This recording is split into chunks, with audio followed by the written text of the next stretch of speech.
June 22ஆம் தேதி மதுரையிலே முருக பக்தர்கள் மாநாடு ஏற்பாடாகியிருக்கு. ஆனால் இதை சொன்ன உடனே ஹிந்து விரோத தீய சக்திகளுக்கு அஸ்தியில் ஜுரம் வந்துருச்சு.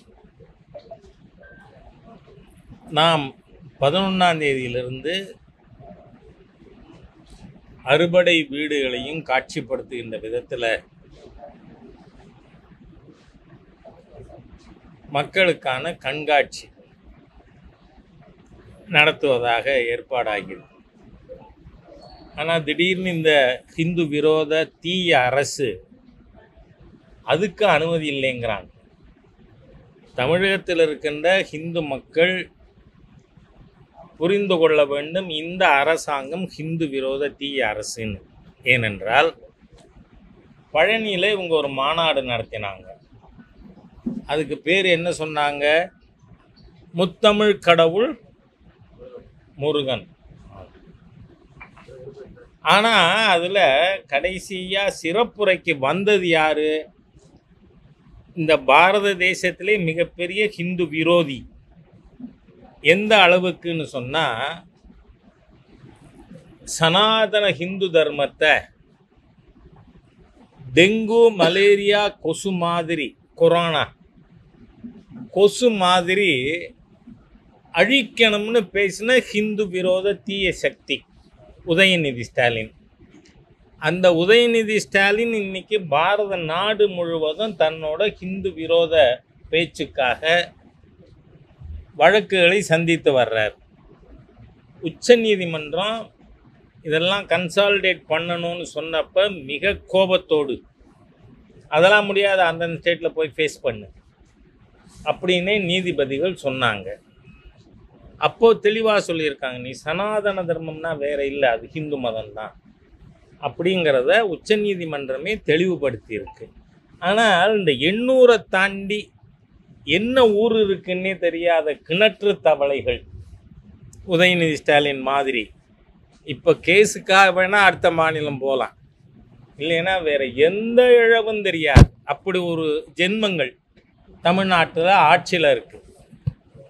அவர்கள் இன்னைக்கு இந்த அறுபடை வீடுகளை காட்சிப்படுத்துறதுக்கு அனுமதி இல்லை அப்படின்னு சொல்லியிருக்காங்க.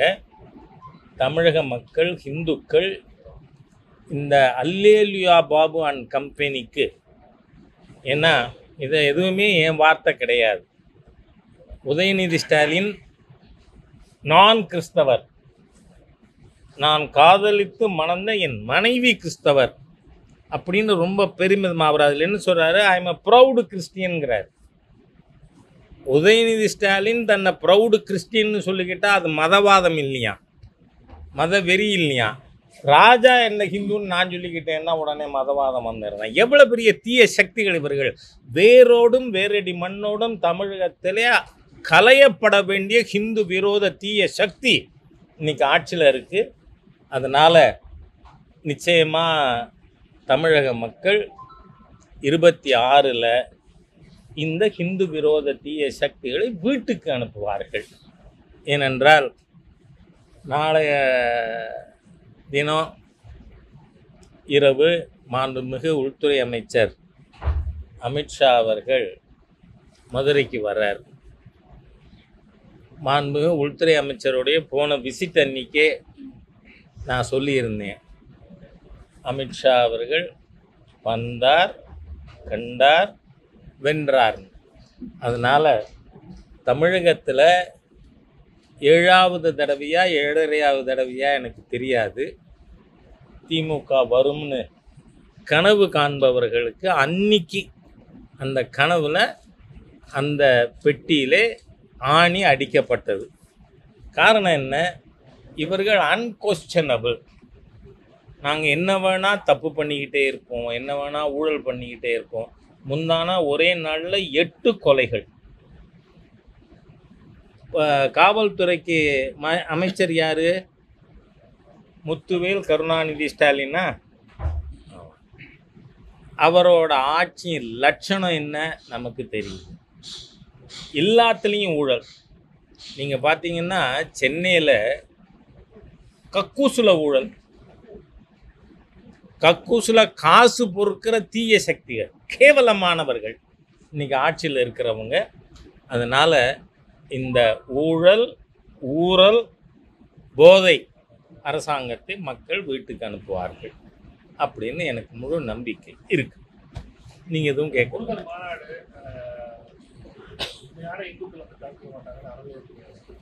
அவர் உண்மையான ஹிந்துவா? இப்போ நான் ஐயப்பன் கோயிலுக்கு போறேன், நான் குங்குமம் இட்டிருக்கேன், பட்டை போட்டுருக்கேன் அப்படின்னா உற்சாகம் வந்தால் என்ன பண்ணியிருக்கணும்? யார் வேணா என்ன வேணா சொல்லட்டுமே, சாமியே சரணமையப்பான்னு சொல்லியிருக்கணும். ஆனால் அந்த ஹிந்து விரோத தீய சக்தி போட்ட கோஷம் என்ன? அல்லேலூயா, அல்லேலூயா. யாரோட கோஷம்? 4 மாவடி மோகன் சி லாசரஸ். 4 மாவடி மோகன் சி லாசரஸ் எப்படிப்பட்ட ஹிந்து விரோதின்னு சொன்னால், கும்பகோணத்துக்கு பாருங்கள், அங்கே எத்தனை சாத்தானின் கூடங்கள் இருக்குது. ஹிந்து கோவில்களை பற்றி பேசினானா இல்லையா அந்த 4 மாவடி மோகன் சி லாசரஸ்? அவன் கோஷத்தை தானே இந்த அல்லேலூயா பாபு போட்டாரு. இது ஹிந்து விரோதி தானே. தமிழ்நாட்டினுடைய அறநிலைத்துறை அமைச்சர் ஹிந்து விரோத தீய சக்தி. அதனால இந்த மாதிரியெல்லாம் நீங்கள் பேச வேண்டாம். அவர் ஒரு தடவை என்னை 7.5 நான் அப்போவே சொல்லியிருக்கேன், 26 உன்னை ஜெயிலுக்கு அனுப்புகிற வரை இந்த 7.5 ஓயாதுன்னு. அதனால் ஒரு மிகப்பெரிய ஹிந்து விரோத தீய சக்தியின் கையில் இன்னைக்கு தமிழக அரசாங்கம் இருக்குது. அதனால் அதுக்கு மக்கள் சரியான பதிலடி. மாநாடு யார் தடை பண்ண? ஏற்கனவே நீங்கள் இவங்க எந்த மாதிரியான ஜனநாயக விரோதிகள் அப்படின்னு சொன்னால், திருச்சியில் நம்ம பெருங்கோட்டை மாநாடு நடந்தது. மிக சிறப்பாக தொண்டர்கள் மிகப்பெரிய எண்ணிக்கையில் வந்து நடந்தது. அதுக்கு அனுமதி எங்கேருந்து வாங்கினோம்? இந்த அரசாங்கம் கொடுத்ததா? Centrally ruling party DMK. அதை துண்டு சீட்டு முதலமைச்சருக்கு நான் ஞாபகப்படுத்துகிறேன். ஏன்னா it is a centrally ruling party. அதோட பொலிட்டிக்கல் பப்ளிக் மீட்டிங்கு. அதுக்கு தடை விதிக்கிற அளவுக்கு எவ்வளோ பெரிய ஆணவம், ஜனநாயக விரோதம், சர்வாதிகாரி இந்த தமிழ்நாட்டினுடைய முதல்வர்னு நமக்கு தெளிவாக தெரியுது. அதனால் அதுக்கு அனுமதி பெற்றது மாதிரி இதுக்கு அனுமதி நிச்சயமாக பெற்று மிகப்பெரிய அளவில் இந்த மாநாடு நடத்தப்படும்.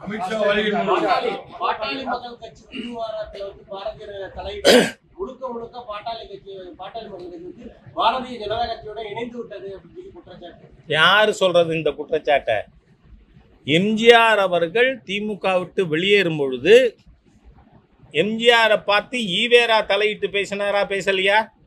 எனக்கு பதில் சொல்லணும் நீங்க. ஏன்னா நீங்க கேட்டிருக்கீங்க. அது சொன்ன தீய சக்தி யாரு எனக்கு தெரியாது. நான் படிக்கலை, நான் படியாதவங்கிறதும் உங்களுக்கு தெரியும். அதனால் நான் சொல்கிறேன், அன்னைக்கு எதுக்காக வந்து பொலிட்டிக்கல் ஆர்கனைசேஷன் தானே டிகே. ஈவேரா எதுக்கு தலையிட்டார்? அது நியாயம்னா நாங்கள் எது பண்ணாலும் நியாயம், சரிதானே? நான் ஒன்றும் அதை பற்றி பேசவே இல்லை. உங்களோட கற்பனை குதிரைகளை நீங்கள் செத்த பொறுங்க. உங்கள் கற்பனை குதிரைகளை அறிவாலய ஆர்வலர்கள், நான் போன தடவை சொன்னேன், வேறு வார்த்தை எல்லாம் உங்களை காயப்படுத்தக்கூடாதுங்கிறதுனால பயன்படுத்த மாட்டேன்.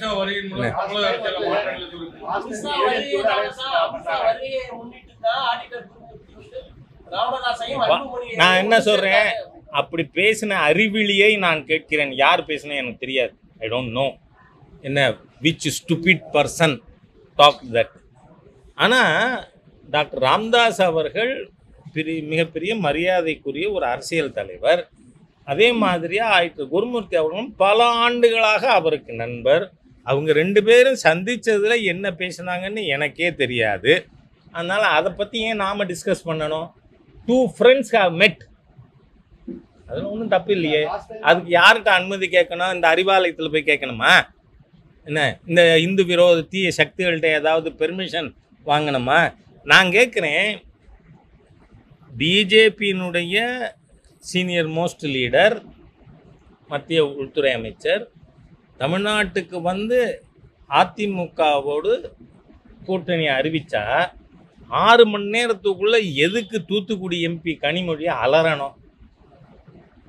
ஏன் அலறினீங்க? நான் கேட்குறேன், காங்கிரஸ் கட்சி வெளில போனப்ப அப்போ கருணாநிதி என்ன சொன்னார்? கூடா நட்பு கேடாய் முடியும் சொன்னார்ல. எனக்கு ஞாபகம் இருக்குது, ஊடக நண்பர்களுக்கு இருக்கா இல்லையான்னு தெரில எனக்கு. சொன்னார்ல. சரி, 2016 இந்த திருமாவளவன் எங்கே இருந்தார்? உங்களை பற்றியெல்லாம் என்ன பேசினார்? இந்த கம்யூனிஸ்டுகள் எங்கே இருந்தாங்க? உங்களை பற்றியெல்லாம் என்ன பேசினாங்க? அப்படி இருக்கச்ச வெக்கமே இல்லாமல் திருமாவளவனோடு கம்யூனிஸ்டுகளோடு திமுக கூட்டணி வைக்கலாம்னா பிஜேபி கூட்டணியை கொஸ்டின் பண்ண ஹூ ஆர் யூ? எதுக்கு பேசுறீங்க? என்ன காரணம்? தோல்வி ஜுரம் கப்பிக்கொண்டது 6 மணி நேரத்தில், அதனால பேசுனீங்க. இல்லைன்னா பேசுறது என்ன? யார் யாரோட போனா என்ன? ஏன்னா உங்கள்கிட்ட இருக்கிறதே காங்கிரஸ் உங்களை விட்டு வெளில போயிருந்தது, திருப்பி வந்தது. இந்த இது என்ன விழுப்புரம் சிதம்பரம் கட்சியா, இந்த விசிகான்னு ஒன்று சொல்கிறாங்க, அந்த கட்சி வெளியில் போச்சு, திருப்பி வந்தது. கம்யூனிஸ்டுகளை 25 கோடி கொடுத்து வாங்கினீங்க, அக்கௌண்ட்டில் வாங்கியிருக்காங்க 25 கோடி. இன்னுமா அந்த பணம் கொஞ்சம் கொஞ்சம் பாக்கி இருக்கான், அதனால தான் அங்கங்கே கொடியை கட்டின்னு இருக்காங்க. அதனால் இதை ஏன் நீங்கள் கொஸ்டின் பண்ணுறீங்க? யார் யாரோட கூட்டணி நினச்சா ஒய் ஷுட் யூ பாதர்? காரணம் என்ன? தோல்வி பயம். அமித்ஷாஜி வந்து பேசிட்டு டெல்லி போய் இறங்கலை, அதுக்குள்ளே கனிமொழி கதறல். அதனால சொல்கிறேன், நான் அனாவசியமாக யாரும் இதை பற்றிலாம் பேச வேண்டும். யாரு? நான் ஏற்கனவே சொல்லியிருக்கேன், திரு கே ஷா கவர்னராக இருந்தப்போ தான் உங்கள் தகப்பனார் டிஸ்மிஸ் ஆனார். 76 பிப்ரவரியில் கருணாநிதி டிஸ்மிஸ் பண்ணது யாரு? யாரோட அறிக்கை? ஷா, கே ஷா. அது கூட தெரியலை, ஏன்னா பக்கத்தில் இருக்கிறவர் துண்டு சீட்டில் அதை எழுதி கொடுக்கல, அவ்வளோதான் பிரச்சனை. தப்பு இவர்கிட்ட மாண்புமிகு தமிழக முதலமைச்சர்கிட்ட தப்பே கிடையாது. பக்கத்தில் இருக்கவங்க அதை எழுதி கொடுக்கணும்ல, அதை எழுதி கொடுக்கல. அதனால அவங்க என்ன ஷா வந்தாலும்னு பேசியிருக்கார். ஆனால் நான் சொல்கிறேன், கருணாநிதி மட்டும் எம்எல்ஏயா ஜெயிச்சு சட்டமன்றத்திற்குள்ள போகிறதுக்கு பயந்துகிண்டு தன் எம்எல்ஏ பதவியை ராஜினாமா செய்தது இந்த தமிழக சரித்திரத்தில் ஒரு அங்கமாக இருக்குது. உண்டு தானே? நான் ஒன்றும் இல்லாத சொல்லலை.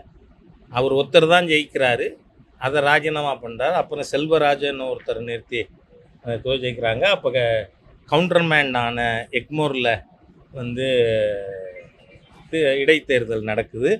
அதில் பரிதி இளம் எழுதி அந்த 2 பேர் தான் அப்போ சட்டமன்றத்திலேயே மெம்பர்ஸ். அதனால் தமிழகத்தினுடைய சரித்திரமே இவருக்கு, முதலமைச்சர் அவர்களுக்கு மறந்து போயிடும். வெறும்னு உங்கள் தகப்பனார் மட்டும் ஜெயித்தார், உங்கள் கட்சியில் வேறு ஒருத்தரும் ஜெயிக்கலை. அதையும் உள்ளே போக பயந்துக்கிண்டு, ஏன்னா அப்போ வந்து 20-25 பெண் உறுப்பினர்கள் சட்டமன்றத்தில் தேர்ந்தெடுக்கப்பட்டு போயிருந்தாங்க. அதை பார்த்து பயந்துக்கிண்டு, ஏன்னா அவங்க அதுக்கு முன்னாடி என்ன பண்ணவங்க, திராவிட முன்னேற்ற கழகம் மேடம் ஜெயலலிதாவை சேலையை பிடிச்சி இழுத்த தீய சக்திகள், அரகண்ட், ஆன்டி உமன். அதனால் அவ்வளோ பெரிய தீய சக்தியாக இருந்ததுனால கருணாநிதி அவர்கள் உள்ளே போக பயந்து கொண்டு ராஜினாமா செய்தார். என்ன வேறு எந்த கம்பல்ஷனும் இல்லை, அவர் ஏன் ராஜினாமா பண்ணணும்? அதனால் நன்றி.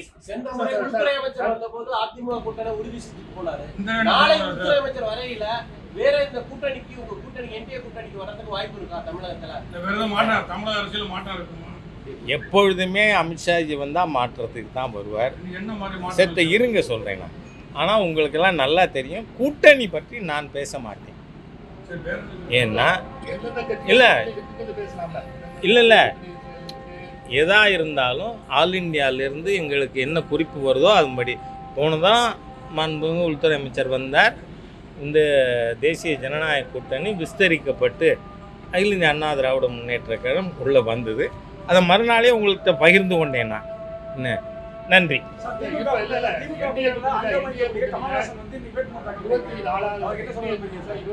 இருங்க, யாராவது ஒருத்தராக கேட்கணும். முதல் அவருக்கா உங்களுக்கா? நான் சொல்கிறேன், முதல் கமலஹாசன் டிஸ்போஸ் பண்ணிவிடுவோம். It is easy to dispose. அதாவது வெட்கங்கெட்ட நபர், ஏன்னு சொன்னால் கமலஹாசன் என்ன பண்ணார் நமக்கு எல்லாருக்கும் ஞாபகம் இருக்குது, ஊடக நண்பர்களுக்கு இன்னும் நல்ல பசுமரத்தாணி போல் பதிந்தது. காரணம், டார்ச் லைட்டால் டிவியை உடைச்சாரா? ஏன் இலவசத்தை எதுக்குறாராம், ஊழலை எதுக்குறாராம். என் வாழ்நாளில் ஒரு நாளும் திமுகவோட போக மாட்டேன்னு சொன்னார். இன்னைக்கு பாராளுமன்றத்தில் ஒரு தொகுதி கூட வாங்கலை. அது என்ன மானியமா சரி, என்ன அந்த கட்சி சட்டமன்றத்துலேயும் அது நிற்குமா தெரியாது. தனக்கு ஒரு ராஜ்யசபா சீட்டு வாங்கிறதுக்காக வெக்கம் இல்லாமல் டார்ச் லைட்டை கொண்டே அடமானம் வச்சவரை பற்றி நீங்கள் கேட்குறதும் அனாவசியம், அதுக்கு நான் பதில் சொல்கிறதும் அனாவசியம்.